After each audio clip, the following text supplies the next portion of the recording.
I'm a journalist and author.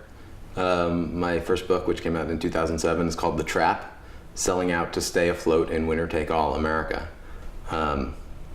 As the title implies, it looks at the social phenomenon known as selling out, not in the sort of artistic band sense of, the second album was awful, nothing compared to the first album, but in the sense of doing a job you don't believe in or even actively don't believe in for certain economic aims. I think it's sort of the best of times and the worst of times. I mean, what's better now than it was when I was doing my research and writing the book, which came out in 2007, is that the model that sort of built the system we're living under has been completely discredited.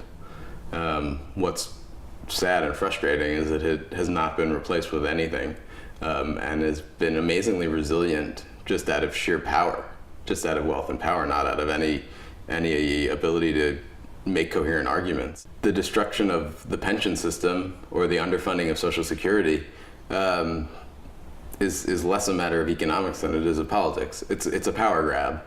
When workers had more bargaining power, workers could demand a defined benefit pension. As that's been reduced, we've had this shift to 401ks. With Social Security, there's the cap on paying your Social Security tax, I think, is $105,000 a year. So as we've had this explosion of people making just massive, insane incomes, I mean, literally hundreds of millions of dollars, and certainly an explosion in the size of the group of people making, the sort of $250,000 to $750,000, the relative paupers of that group, most of their incomes for Social Security purposes are tax-free, and that doesn't make sense. It's just taking on the 1% is a difficult political task. I mean, basically, financial education in this country is like, there's not very much of it.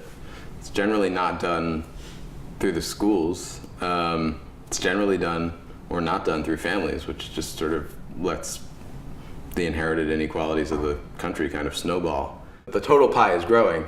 The share that most people are getting out of it is what's shrinking. So that would suggest that we have more of a political distributional problem on our hands than we do a financial problem.